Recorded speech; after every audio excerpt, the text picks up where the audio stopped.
श्री स्वामी समर्थ. सद्गुरू स्वामी समर्थ. नमस्कार. तुम्हा सर्वांचे आपले स्वामी आई या स्वामीमय चॅनलमध्ये मनापासून स्वागत आहे.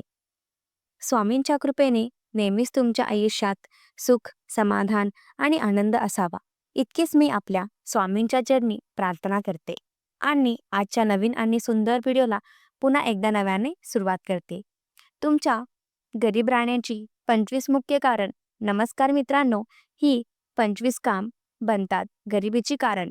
जय श्री हरी, श्री माता लक्ष्मी.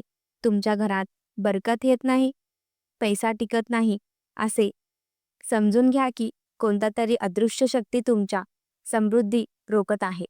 प्रत्येकास वाटते की त्यांच्या जीवनात प्रगती व्हावी, समृद्धी व्हावी, सुख शांती त्यांच्या जीवनात एक भाग व्हावा, आणि त्यासाठी तो मनापासून खूप कठीण परिश्रमही करतो. परंतु गरीब काही पाठ सोडत नाही. मग समजा तिथे काही वरचे कारण आहे. एक सूक्ष्म ऊर्जा आहे जी एक अडथळा बनत आहे. ज्योतिष आणि वास्तुशास्त्रानुसार अशी काही कर्म सवयी आहेत ज्या घरात दारिद्र्य आमंत्रित करतात. आपल्या आयुष्यात या 25 चुका झाल्यास आपण कितीही पूजा उपासना केली तर माता लक्ष्मीचे आशीर्वाद निघून जातात. आपल्या सनातन धर्मात देवी लक्ष्मी संपत्ती आणि वैभवांची अधिष्ठात्री मानली जाते. जिथे देवी लक्ष्मीचा वास असतो तिथे दारिद्र्य जवळ येत नाही. पण जर माता रागवली तर श्रीमंत व्यक्ती देखील एक दिवस गरीब बनतो. आणि माता लक्ष्मी कधी रागवते? जेव्हा आपण नकळत अशी काही कामे करतो ज्याने अन्नप्रथेचा सामना करावा लागतो. यापैकी बऱ्याच सवयी आपल्याला वारसात मिळालेल्या असतील. आपल्यातील या बऱ्याच सर्व सवयी आपल्या समृद्धीच्या मार्गावर रोडा बनवतात. आज या व्हिडिओद्वारे आपण 25 सवयी पाहणार आहोत ज्यामुळे आपल्या घरात गरिबी येऊ शकते. पण त्याआधी जर तुम्हाला तुमच्यावर माता लक्ष्मीची कृपा राहावी असे वाटत असेल तर चॅनलला लाईक करा आणि कमेंट बॉक्समध्ये भक्तीने लिहा जय माता लक्ष्मी. कारण जेव्हा माता लक्ष्मीचे नाव श्रद्धेने घेतले जाते तेव्हा भाग्य स्वतःचं दार टोठावते. तर आता प्रारंभ करूया त्या 25 सवयी ज्या आपल्या गरिबाचे कारण बनतात. नंबर 1, अंघोळ करताना लघवी करणे. जर आपण अज्ञानतापूर्वक किंवा जाणून बुजून अंघोळीच्या ठिकाणी लघवी केले तरी एक सामान्य गोष्ट नाही. हे एक असे कर्म आहे जे आपल्या जीवनातून देवांची कृपेवर मात करू शकतो. आंघोळीचे ठिकाण म्हणजे आपल्या शरीर आणि आत्म्याच्या शुद्धीकरणाचे केंद्र आहे. असे स्थान आहे जिथे आपण दिवसातील नकारात्मक ऊर्जा धुतो. आणि तर तीच पवित्र जागा शुद्ध असेल तर आपण कल्पना करा, देवी लक्ष्मी मी शुद्धतेचे देवा अशा ठिकाणी कसा वास करेल. हा एक दोष आहे की वास्तुशास्त्रात आणि धर्मशास्त्रात गंभीर मानला जातो. जर चूक आपल्याकडून अनवधानाने केली गेली असेल तर आजच संकल्प घ्या, बाथरूममधील ही सवयी सोडण्यासाठी का आणि माता लक्ष्मीचा क्षमा मागण्याची. नबतोड दाताने नखे पुरडणे. जे लोक त्यांच्या दाताने नखे चावतात त्यांना बऱ्याचदा हे ठाऊक नसते की सवय केवळ अशुद्धतेचं आणत नाही तर हळूहळू त्यांना दारिद्र्याच्या अंधाराकडे देखील खेचले जाते. ज्योतिष आणि धर्मशास्त्रानुसार दाताने नखे कुतरणे अत्यंत अशुभ मानले जाते. ही सवय व्यक्तीची मानसिकता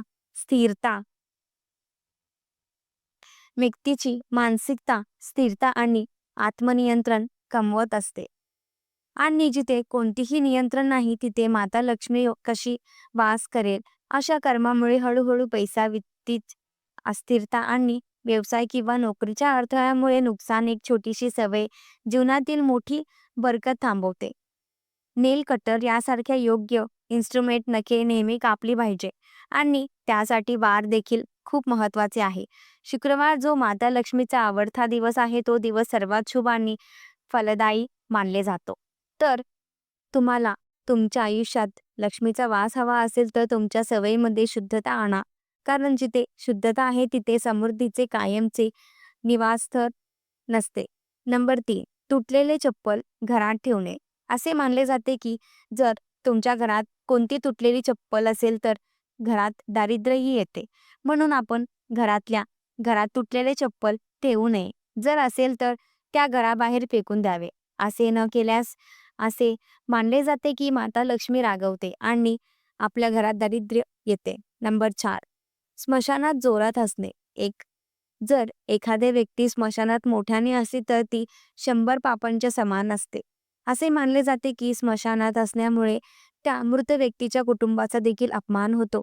जे कुटुंब आधी शोकात बुडलेले असते अशा ठिकाणी मोठ्याने असल्यामुळे त्या व्यक्तीला दारिद्र्य गेलेत. नंबर 5, डाव्या पायाने पॅन्ट परिधान करणे. डाव्या पायाने पॅन्ट घालू नका. असे केल्याने राहू केतू अशुभ परिणाम देण्यास सुरुवात करतात. डाव्या पायात काळा धागा बांधल्याने दोन्ही ग्रहांचे दुष्परिणाम कमी होण्यास सुरुवात होते.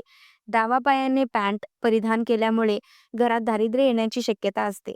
नंबर 6, बरेच लोक पळत नकळत झाडाखाली लघवी करतात, परंतु असे करणे पूर्णपणे चुकीचे मानले जाते. विशेषत पिंपळ, वड, कडुलिंब आणि अशोकासारख्या झाडाखाली विष्ट आणि मूत्र सोडणे किंवा घाण पसरवणे योग्य नाही. असे म्हटले जाते की ही झाडे सकारात्मक ऊर्जा देतात आणि तसेच पर्यावरणाचे नुकसान झाले तर त्या व्यक्तीच्या आर्थिक स्थितीवर देखील परिणाम करू शकतो. असे मानले जाते की यामुळे एखादी व्यक्ती हळूहळू दारिद्र्यात अडकते. म्हणूनच आपण या झाडांचा आदर केला पाहिजे आणि त्यांच्या स्वच्छतेची काळजी घेतली पाहिजे. नंबर 7, केर कचरा ठेवणे योग्य मानले जात नाही. असे म्हटले जाते की घरात घाणीमुळे माता लक्ष्मी रागवते आणि अशा घरात नेहमीच पैशाची संकट राहते. जर आपण घरात कचरा ठेवला तर ते केवळ वातावरणच खराब करत नाही तर घरात गरिबी आणि नकारात्मक ऊर्जा देखील प्रवेश करते. म्हणून घर नेहमी स्वच्छ ठेवले पाहिजे. विशेषत सकाळी झाडू मारणे खूप शुभ मानले जाते. हे केवळ स्वच्छतेसाठी चांगले नाही तर घरात आनंद, समृद्धी आणि सकारात्मक ऊर्जा देखील आणते. नंबर 8, स्वयंपाकघराजवळ बाथरूम. मित्रांनो, स्वयंपाकघर एक अतिशय पवित्र स्थान मानले जाते, म्हणून चुकूनही स्वयंपाकघराजवळ बाथरूम असणे योग्य नाही. असे मानले जाते की केल्याने घरात आपल्या दारिद्र्य येते. नंबर 9, कलेंच बेडवर झोपणे. केवळ आरोग्यासाठी हानिकारक नाही तर आपल्या घरात गरिबी आणि नकारात्मकता देखील आणू शकते. म्हणूनच आपण पलंग नेहमी स्वच्छ ठेवणे फार महत्त्वाचे आहे. जर बेड घाण झाला तर वेळोवेळी तो स्वच्छ करा. स्वच्छ, आरामशीर चादर बदलत राहावी. असे केल्याने केवळ आरोग्य चांगले राहत नाही तर घराचे वातावरण देखील चांगले आणि आनंददायक असेल. नंबर 10, घरात कोळ्यांचे जाळे. घरात कोळ्यांचे जाळे हे निर्जतेचे लक्षण असल्याचे म्हटले जाते. म्हणूनच घरात कोळ्यांचे जाळे असू नये. आपण घरातल्या घरात वेळोवेळी कोळ्यांचे जाळे साफ करीत राहावे.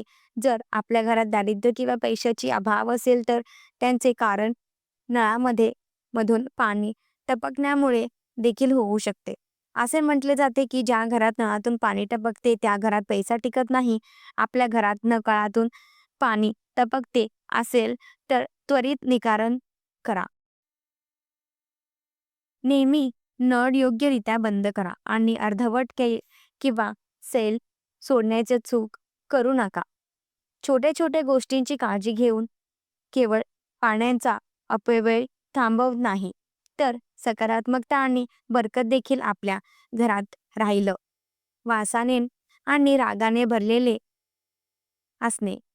एखादी व्यक्ती जी नेहमी वासनेने आणि रागाने भरलेली असते त्यांच्या जीवनातील प्रगती हळूहळू थांबते. वासनेमध्ये आत्मसात झालेले व्यक्तीचे मन कामत लागत नाही. त्यामुळे घरांची आर्थिक स्थिती बिघडू शकते. क्रोधाने भरलेले माणसाला नेहमीच काम मिळण्याची शक्यता कमी असते. त्यामुळे व्यक्ती हळूहळू गरीब बनते. शास्त्रानुसार स्त्रियांनी नेहमीच बसून आपले केस बांधले पाहिजे. उभे राहून केस विंचरणे अशुभ मानले जाते आणि असे केल्याने घरात दारिद्र्य आणि गरिबीची शक्यता वाढते. म्हणून जेव्हा जेव्हा स्त्रिया आपले केस बांधतात तेव्हा हे काम बसून करावे. हे केवळ शुभच नाही तर घरात आनंददायी भरभराट आणि सकारात्मकता राहण्यास देखील मदत करते. संध्याकाळी झोपणे शुभ मानले जात नाही. असे मानले जाते की यावेळी घरात दिवा लावून जागे राहिल्याने माता लक्ष्मी खुश राहते. असे मानले जाते की संध्या बेलावेळी माता लक्ष्मी एकदा नक्कीच प्रत्येक घरात येते. जर यावेळी कोणी झोपलेले आढळले तर माता लक्ष्मी रागा येते. त्यांची नाराजी हळूहळू घरात दारिद्र्य आणि अशांतीचा वास होऊ शकतो. म्हणूनच यावेळी झोपण्याऐवजी पूजा किंवा घरातील कामामध्ये ध्यान करणे अधिक शुभ मानले जाते. घरी पूजापाठन न करणे, ज्या घरात पूजा उपासना करीत नाही अशा घरात दारिद्र्य येते. आपण अशी बरीच घरे पाहिली असतील ज्या ठिकाणी पूजा अर्चना करत नाहीत. अशा ठिकाणी परिस्थिती वाईट असते. पूजा पठण न करणाऱ्या घरात खराब ऊर्जा बहुतेकदा त्यांचे निवासस्थान बनवते आणि यामुळे तिथे कोणतेही काम यशस्वी होत नाही. आपण समजू शकता, जर आपण देखील आपल्या घरात पूजा अर्चना करत नसाल तर आपण पूजा करणे अशक्य आहे. हे महत्त्वाचे आहे. आपण कोणत्याही देवतांचे पूजा करू शकत नाही. फरक पडत नाही, पण उपासना करणे आवश्यक आहे. व्यतिरिक्त उपासनेमुळे देव आपल्या जीवनातील त्रास दूर करण्यासाठी देखील कार्य करतात. पुरुषांनी 40 दिवसापेक्षा जास्त केस वाढवू नये, लांब केस वाढवू नये. म्हणूनच वेळोवेळी छाटणी केवळ आरोग्याच्या चांगली नाही, तर ते शुभ मानले जाते. उलट्या झोपणे. मित्रांनो, बरेच लोक पालथे झोपण्याचा आरंभ आणतात, परंतु त्यांना माहिती असते पाहिजे की सवय त्यांच्यासाठी खूप हानिकारक असू शकते. मेणबत्ती किंवा दिवा कुंकर मारून विझवते. मित्रांनो, आपण वडीलधाऱ्यांकडून ऐकलं असते की मेणबत्ती, धूप, अगरबत्ती किंवा दिवा कुकर मारून विझवू नये. असे करणे अशुभ असते. खोटी शपथ घेणे. मित्रांनो, खोटी आश्वासने आणि छोट्या शपथामुळे मानवी जीवनातील समस्या वाढवतात. हे आपल्या जीवनात त्रास आणि समस्या आणू शकतो. रात्री झाडू न मारणे. मित्रांनो, रात्री झाडू मारणे अयोग्य मानले जाते. असे केल्याने घरामध्ये बरकत आणि सुख आणि शांती राहत नाही. लसूण, कांद्याच्या जाळणे. मित्रांनो, काही स्त्रिया चुलीमध्ये लसूण आणि कांद्याच्या नष्ट करण्याच्या चुलीत टाकतात आणि त्याच नाश करतात. पण असे करणे योग्य नाही. यामुळे घरात धनधान्याची बरकत कमी करते. जर आपल्या घरात एखादा भिक्षू किंवा फकीर आला तर त्यांचा कधी अपमान करू नये. असे मानले जाते की असे केल्याने आपल्या घरात गरिबी देखील येऊ शकते. आपल्या घरात आलेले भिक्षू आणि फकीर कोणतेही द्यावी, काही न देता घरातून पाठवू नये. असे मानले जाते की बऱ्याच वेळा जेव्हा एखाद्या सिद्ध भिक्षू आपल्या घरी आला आणि आपण त्याला अपमानित केलं तर आपल्याला त्यांचा शाप सुद्धा लागेल आणि घरात दारिद्र्य देखील येईल. जुन्या काळात लोक असे म्हणतात, अंथरूण पाहून पाय पसरावे, म्हणजे खर्च तितकाच करावा जितके उत्पन्न आहे. आपण आपल्या उत्पन्नापेक्षा जास्त खर्च केलास ते हळूहळू आपल्याला गरिबीकडे नेईल. यामुळे त्या व्यक्तीवर कर्जाचे आदे होते आणि शेवटी तो कायमचा गरीब होऊ शकतो. म्हणून आपल्याला उत्पन्नानुसार खर्च मर्यादा असावा, जेणेकरून आर्थिक संकट आणि समस्या जीवनात टाळता येतील.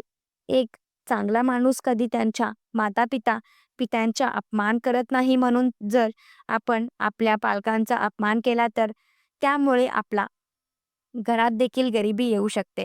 म्हणूनच आपण आपल्या वडीलधाऱ्यांचा जास्तीत जास्त आदर केला पाहिजे.